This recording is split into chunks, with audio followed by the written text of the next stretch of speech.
Broadcasting.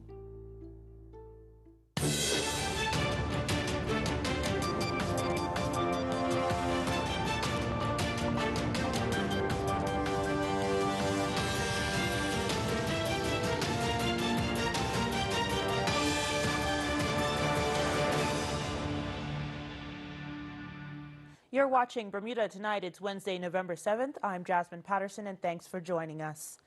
Former Government Minister Michael Weeks is, for the first time, speaking out on his removal to the backbenches. Minister Weeks describing as grossly inaccurate talk that his commissioning of a probe into the goings-on at the Department of Child and Family Services is to blame. Mr. Weeks asserts the actions taken with regard to that department had the full support and knowledge of the Cabinet. Expressing satisfaction that the investigation will continue, Mr. Weeks says his hope was that the outcomes will enhance the work of the department on behalf of the children of this country. Elsewhere, Mr. Weeks assures that as a backbencher, he will continue to support government's agenda as it aims to make a better and fairer Bermuda for all. The comments from Mr. Weeks coming in a press release earlier this evening. And litigation guardian Tiffany Thomas takes Attorney General Kathy Lynn Simmons to task for what she says is the spreading of incorrect information on her reasons for stepping down. According to Ms. Thomas, the AG ought to know better. Gary Moreno has the story. Explaining her reasons for withdrawing her services, Ms. Thomas indicated she had not been paid since 2014 and will be taking legal action against the government to recover those funds. However, speaking with Bermuda Broadcasting News last evening, the Attorney General said, with regard to the issues surrounding the litigation guardian, that matter was before the Supreme Court, and the court determined that we have no legal obligation to pay Ms. Thomas. Ms. Thomas has launched an appeal with regard to that decision, and therefore we're not authorized to discuss that any further. However, the representation of the children and their interests in proceedings before the courts will be ensured, as we have other persons who have come forward to provide their services. But not so fast, says Ms. Thomas. She contends the Attorney General got it wrong by going on the record and attempting to explain away the decision to step down as litigation guardian. Ms. Thomas maintains she has not initiated action in the court for payment of her services, but rather the case the AG referenced was an action initiated by the Human Rights Commission and other local charities on behalf of children. Ms. Thomas further argues the Attorney General is wrong to say she is appealing the decision, since a person cannot appeal a case to which they're not a party. Ms. Thomas says the AG neglected to state that the section of the ruling that makes references to litigation guardians states that government's failure to fund LGs will not only frustrate the system, but will also breach the children's constitutional rights. Referencing the AG, Ms. Thomas ended, quote, as someone who has legislative oversight for the country, one would expect her to, 1, be accurate, and 2, read a pleading and thus know who the plaintiffs in fact are. Her inaccurate and misleading statement is alarming and made all the worse by the fact that she failed to address or comment on the numerous assurances I was given by her own chambers and assorted ministers that I would be paid for the work that I've performed, unquote. Gary Moreno, reporting for the Bermuda Broadcasting News. And yet another chapter unfolds as the government takes the most recent ruling on domestic partnerships to the Court of Appeal. It was a packed Supreme Court number 1, as James Guthrie QC, representing the government, argued that the former Chief Justice was too broad in his interpretation of the Constitution as it applies to same-sex marriage. The ongoing legal battle surrounding same-sex marriage in Bermuda resumed today, this time in the Court of Appeal. It will be a 3-day hearing before a panel of judges who will hear submissions from legal representatives of the government and lawyers Mark Pettingill and Rod Attridge Sterling representing Rod Ferguson, Out Bermuda, and others. The room was filled with supporters on both sides of the issue as they listened intently to the government's representative James Guthrie QC. On June 6 this year, former Chief Justice Ian Cabley upheld a legal challenge in favor of Rod Ferguson that the Domestic Partnership Act was unconstitutional. You'll recall that act replaced same-sex marriage, making Bermuda the first country in the world to ever reverse gay marriage. In May 2017, Justice Charles Etta Simmons initially found the Human Rights Act took primacy in Bermuda as it relates to protections on the basis of sexual orientation after Bermudian couple Winston and Greg DeRoche were refused a notice of intent to marry by the Registrar General. London-based barrister Mr. Guthrie, on behalf of the Attorney General, said Justice Kawley took a generous view of the Constitution and it was, quote, generally flawed, and he went too far. He added that it was unusual for the justice to infuse his own moral standing into the interpretation of the legislation. More specifically, he argues Justice Kawley was, quote, too broad in applying same-sex marriage to a freedom of conscience or freedom of religious belief. He says the judge failed to analyze the meaning of the words and took free rein to assert his own perceptions and moral values into the judgment. Mark Pettingill, however, believes the former Chief Justice was right the first time around. Without going into the minutiae of what all that's about, as I said, there's thousands of pages of documents and case law in relation to this. The Crown has taken issue on behalf of the government that the former Chief Justice was incorrect in certain elements of that. We say he was absolutely right, and there are other elements which are also fortify the position. You feel you're fighting an uphill battle? No. I think that right is right. And I think that at the end of the day, I believe that justice will prevail. I think this is a just cause. The hearing is expected to wrap up on Friday afternoon, where 3 justices on the Court of Appeal will reach a decision on the legal status of same-sex marriage in Bermuda. We'll have more for you after this short break, including all the latest weather news. Stay with us.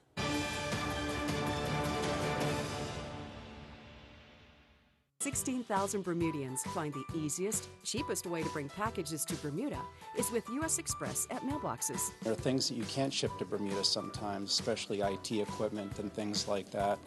It's just easy to put in a U.S. address and it just gets there every time. They notify me immediately when the packages show up. If they need an invoice, I send it to them, but when I show up here, it's ready to go. When you shop online, always use your mailbox's U.S. Express address in New Jersey to save money. You can count on us. Save $2 on all varieties of imported potatoes, just $3.99 for a 5-pound bag. Fresh certified Angus beef, boneless ribeye steaks, $15.99 per pound. Tama spaghetti, just $1.79 for a 500-gram package. Inno Foods organic coconut clusters, $11.99 for a 16-ounce package. Save $2 on Halo Top ice cream, $6.99 for a 1-pint tub. All stores open Monday through Saturday from 7 a.m. to 10 p.m. and Sunday 9 a.m. to 7 p.m. for your shopping convenience. You can count on us. Surface Terms has been serving Bermuda for over 25 years, supplying and installing tile and natural stone. We have a large in-stock selection of beautiful porcelain wood planking, including our exclusive Bermuda cedar tile. You will also find Bermuda's best in-stock selection of countertops, including natural granites, exotic quartzites, and silestone engineered quartz in all the newest colors. Our team will be happy to help you. Stop by our showroom at 17 Serpentine Road or give us a call at 295-8005.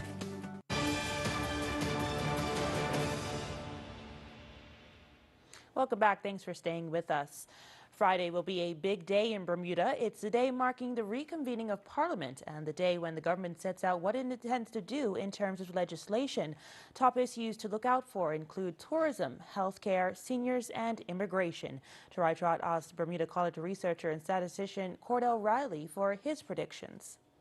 One issue Cordell Riley hopes the government addresses is seniors. Well, it's often said that if you want to judge a nation, look at how it treats its vulnerable.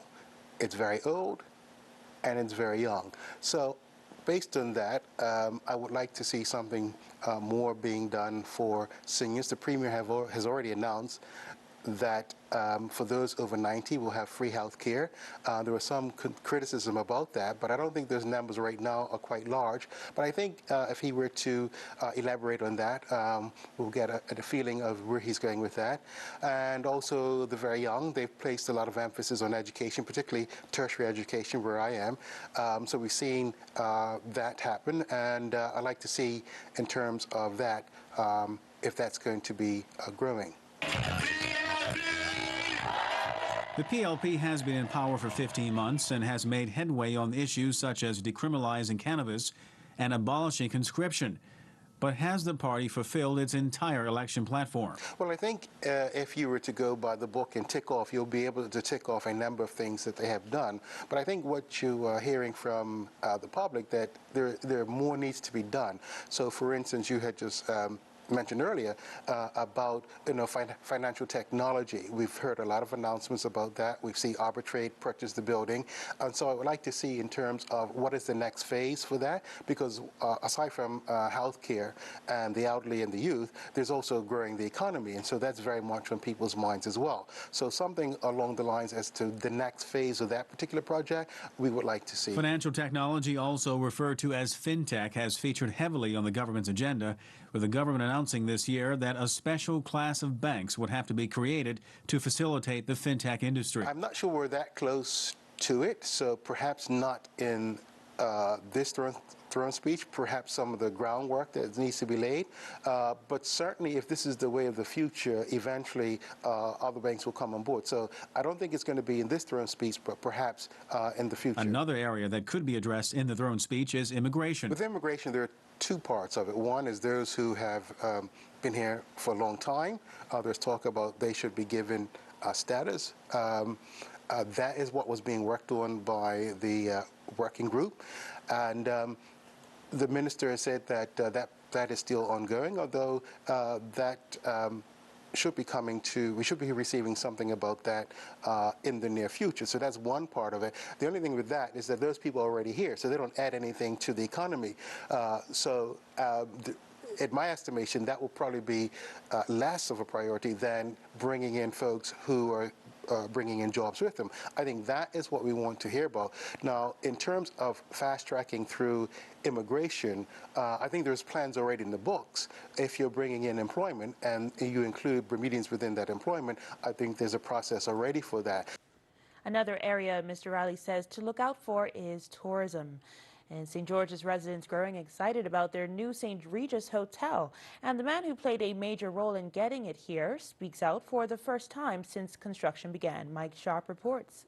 One Bermudian glowing with pride today is the former mayor of St. George's, Kenny Bascom, who says it's a dream come true for him after assisting in bringing Regis Hotel to St. George's and Bermuda. That I believe that this was the real thing. I've had an opportunity to speak with the major players on the project, and I will say that this is something that I've dreamt about for years, having a hotel operating in St. George. And I'm going to say it was a pleasure for me to be a part of the process that finally got this project off the ground. The former mayor of St. George's had reservations about the Regis Hotel project going forward after developer Carl Bazarian scrapped his deal in 2012 to build Park Hyatt in St. George's. You have to be aware that Mr. Bazarian made so many promises to the community and nothing really did come to fruition. And I had a gentleman say to me that I was all for Mr. Bazarian. I said to him that I was supporting what Mr. Bazarian was proposing to do. You understand? Because I had numerous meetings with him, and he said to me that he was committed to the project, so I had to believe that he was committed to the project. Mr. Bascom, who is no longer a politician, has kept a low profile recently, but he told our newsroom that he frequently travels to Fort St. Catherine to see how progress is going. Mike, I'm going to say here once again that you'll be aware that I've been one of the most ardent supporters of this particular project, and it's going forward, and I say it's not only going to be a benefit for St. George, but it will be a benefit for Bermuda as a whole. And I'm Mike Sharp with Bermuda Broadcasting News. Weather now, in a high-pressure system remains in our area, bringing with it light to moderate wind conditions and, of course, plenty of sunshine, as seen here up in our tower cam, showing another picture-perfect sunset. Now let's go to the AccuWeather headquarters to see how the rest of the week is shaping up. AccuWeather is presented by BF&M Insurance Group. We now go to AccuWeather headquarters. The BF&M Insurance Group is pleased to bring you tonight's AccuWeather forecast. I'm AccuWeather meteorologist Brittany Boyer, and we're in the middle of the work week, and up until now hasn't been too bad. As we get closer to the weekend, we are going to be dealing with a little bit more moisture that'll be moving across the island here. So looking at the setup right now, what we have, well, we have a boundary just off to our north here. Early this morning, probably before a lot of you woke up, we had a couple of spotty showers out there. Eventually, we are going to see more of an uptick in this moisture, but at this point, the boundary is still just off to our north. So here's our radar playing over the last several hours, showing just those spotty showers that move through the region. Temperature-wise, it's not bad outside. We're in the mid-70s right now, humidity right around 80%. Winds are coming in out of the southeast around 10 knots, so fairly light with our wind conditions, at least at this moment. The water temperature is sitting at 75 degrees and waves in and outside of the reef. Give it a thumbs up. No issues, no small craft warnings, no marine alerts that we have to tell you about. So as you take a look at your tidal times here as we get you through your Wednesday and also Thursday, we have our high tide coming in at 8:17 tonight, and then our low tide tomorrow morning. It's an early one, 2:13 a.m. on Thursday. And overnight tonight, mainly quiet weather here. We're forecasting temperatures into the low 70s, so we'll call it comfortable. Clear to partly cloudy skies, and for tomorrow, not a bad day. Upper 70s for daytime highs. Plenty of sunshine. Hopefully you can get outside and at least enjoy part of the day outdoors. Now let's look at what we have going on as we head into the next couple of days, getting closer to the weekend. As I mentioned, we are going to see the increase in the moisture here. You can see this boundary just off to our north and west throughout the day on Thursday. Then there is a disturbance just off to our south. Eventually, by Friday, we're going to see more of this moisture starting to creep into the area. So Friday, we will allow for the opportunity of some wet weather, and that's also going to be the case as we head into the weekend as well. A look at some of the current conditions right now in Jamaica. Quiet, partly sunny, 88 degrees, low 80s here in Barbados, so a little bit cooler there. And we do have some shower activity in Trinidad with temperatures near 90 degrees. No tropical development that I have to tell you about tonight. All right, if you're maybe heading back home or doing some traveling here, we have some cold air that's going to be invading the East Coast this weekend. Perhaps some areas could see a little bit of snow out there. Atlanta tomorrow, 63 degrees with some rain in the area. But let's get into our forecast here at home because we also have some rain that will be in the area. Not bad outside on Thursday, but by Friday, there will be the chance of showers and even some steady rain at times, perhaps even a couple of thunderstorms. And then this weekend, we're going to keep it cloudy and also wet for both Saturday and Sunday. AccuWeather was presented by BF&M Insurance Group.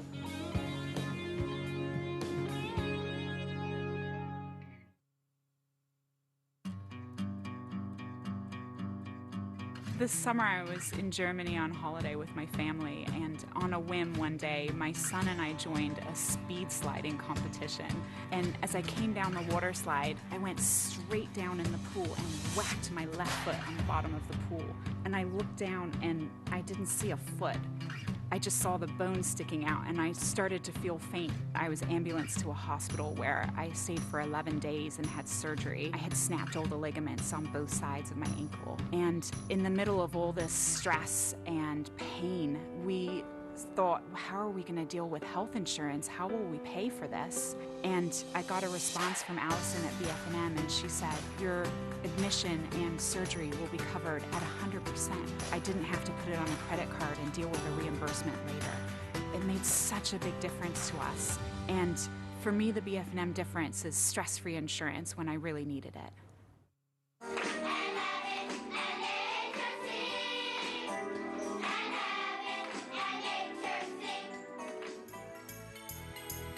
Christmas in Bermuda is a special time for most of us. Unfortunately, for some families in Bermuda, there's no warm Christmas. This year, many families will be in need. It's the 30th anniversary of the Lions Clubs of Bermuda and the Marketplace, helping share the Christmas spirit, so let's help take care of each other. Shop at any Marketplace, shopping center, Modern Mart, or A1 stores, and purchase extra tins of non-perishable items. Once you have purchased these items, place your food donation into Santa's bin located at the front of the store. The Lions Clubs will collect your food contributions and assemble them into hampers to be delivered to the families in need around the island. Christmas comes once a year. Help make it a special time for every family in Bermuda. Sponsored in part by the Bermuda Broadcasting Company. Share the Christmas spirit. The year-end clearance sale is now on at Bermuda Motors. Cargo ships bringing our 2019 models will be arriving soon. To make room, we're offering the lowest prices of the year on these models. Ford Figo, our hatchback with cutting-edge technology. Ford EcoSport, big on comfort, safety, and power. Toyota Avenza, the perfect balance of style and function. Toyota Prius C, our fuel-efficient 5-door hybrid. So hurry, prices are available until the end of the year or while our inventory lasts at Bermuda Motors. Philadelphia International Medicine provides international patients with access to a unique network of world-renowned doctors and surgeons that provide personalized medical and surgical care, connecting you to the U.S.'s leading healthcare specialists who are ranked among the best in the world. Healing is possible when you're confident in your healthcare team. To find out more, contact us at physicians@philadelphiamedicine.com or call 1-215-563-4733.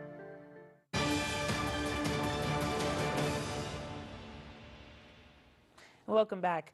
The seniors advocate Charles Jeffers has welcomed news that government plans to offer free health care to seniors over the age of 90, but however looks forward to more information on the scheme. Patricia Gordon-Pamplin, the Shadow Minister of Health, questioned on Tuesday if the plan was sustainable. Mr. Jeffers, who is the vice chairman of the seniors charity Age Concern, spoke to Tarai Trott today. Well, first of all, anything that's going to be a benefit for seniors, Age Concern certainly agrees with the principle. We too have concerns. Where did the number 90 come from? That was just decided on through a study, or was it just a number picked out of the air? And the cost of insurance, with seniors getting older, this means it could be more and more people in the pot, as well as you're talking about people as they're getting older probably needing more medical attention. So the finances have to be looked at as well. We certainly hope that if government decides to go ahead with this, they will do so after a proper study has been done and looking at the long-term ability for governments to pay. Mrs. Gordon-Pamplin said if this goes ahead, it should be means-tested, meaning it should only be available to those seniors who can show that they cannot afford such care. Do you agree? I agree. It's great to say, well, if you reach a certain age, you get everything free. But there are some seniors who are doing very well, from the planning, financial planning and what have you. So if they're able to pay, why not? And Earl Basin will have all the latest sports news in just a few minutes. We'll be right back.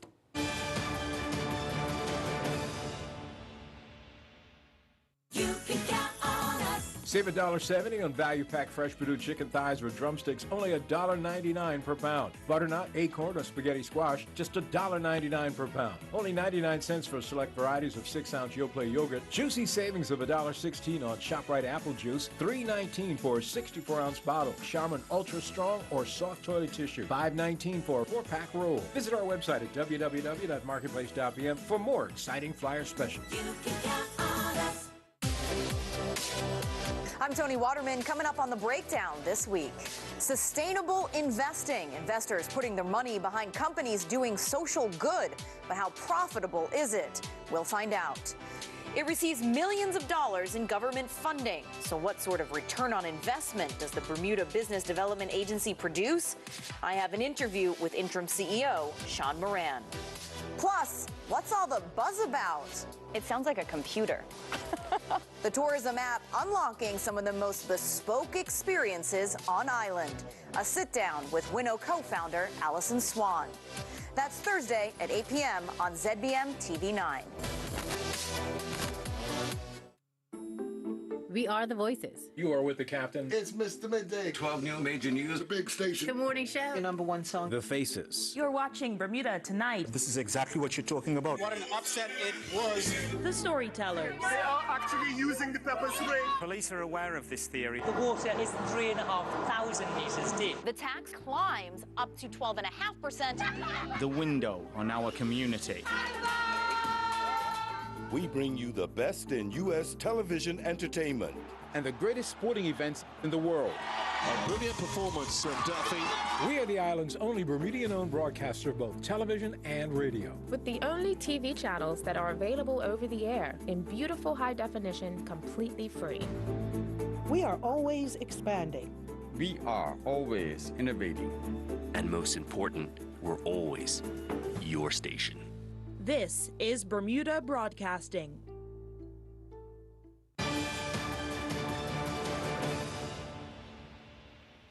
Sport Now, and Earl Basin has the latest from the sports desk. Ennis Joe and June Dill are representing Bermuda at the 54th World Cup of Bowling in Las Vegas. In the ladies division, Dill is currently holding down the 24th spot out of 72 bowlers. Dill had a top game of 195. She has a total of 1,560 pins. Joe ended day one in 56 out of 84 competitors in the men's division. Joe has a high game of 214 and a total of 1,451 total pins from the 8 games played thus far. The pair have another 8 games today and will play another 8 games tomorrow.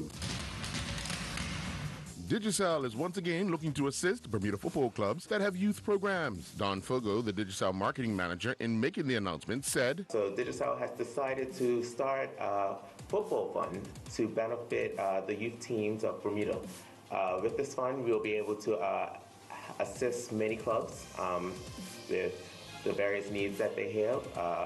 We noticed that there's a need for that in the community, so we took the opportunity to get involved, and we partnered with Mr. Sabir and his team, and they've been very gracious and generous and very helpful, and we decided to allocate some funds towards these clubs that are very much in need, specifically to their youth programs. Nathan Trott and his West Ham United under-21 teammates went down 4-0 to Yeovil in the Checker Trade Trophy match at Hushy Park. Bermuda School Sports Federation hosted its annual 6 and 7-a-side girls football tournament at the Shelley Bay Field with 21 teams competing from primary, middle, and senior schools. Salters Grammar School finished the day with a perfect 4-0 record to win the senior school girls title. Salters failed to concede a goal on their way to winning the round-robin competition. Whitney were crowned the middle school champions after defeating Salters Grammar 1-0 in the final. A lone strike from Shemaya Burgess was all Whitney needed to avenge an earlier loss to Salters in the group stages. Harrington Sound defeated Salters Grammar School 1-0 to win the primary school title. Kalia Daly scored the winning goal for the defending champions. Daly was also on target in the semifinal, as well as Harrington Sound overcame West Pembroke 2-1. 2 Bermuda golfers concluded doing battle in the East Bay Delhi Classic. Walker Campbell was representing William and Mary, while Arik Douglas was representing Hampton University. Campbell finished tied 11th. This after his third and final round of 3 over par 75 saw him finish at 2 over par 218 for the tournament. Campbell's final round consists of 3 birdies, 10 pars, 4 bogeys, and 1 double bogey.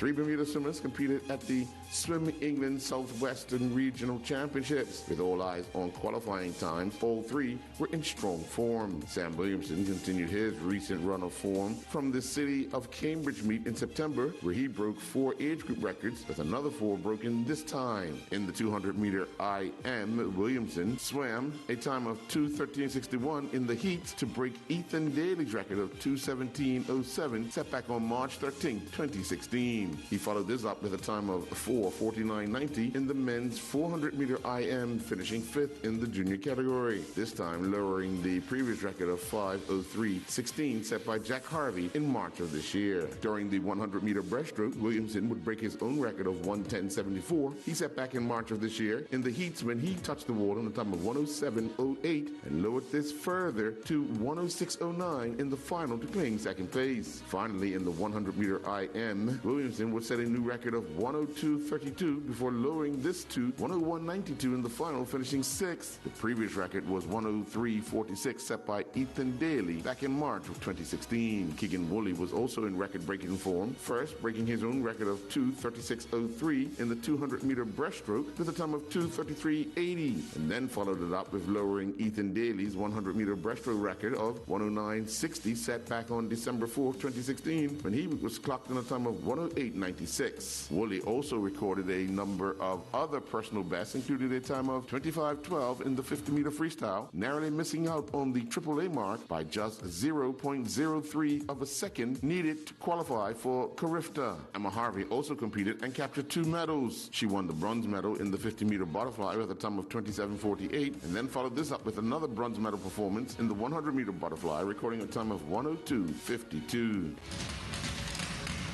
In commercial league building action at the Warwick Lanes, it saw the BLDC 10-Pin Mafia defeat We Do It Big 4-0. The Spinners defeated the Superstars 4-0, while the Secret Weapons defeated the Braves 3-1. The Pin Pushers defeated Sweet Life 3-1, while the Sunset defeated the BPS Blue Lanterns 3-1. The game between Cool Runnings and BTC ended 2-2. I'm Earl Basden with Bermuda Broadcasting Sports. And that's all we have for you this evening. I'm Jasmine Patterson. Good night. Jasmine Patterson's wardrobe and makeup is provided by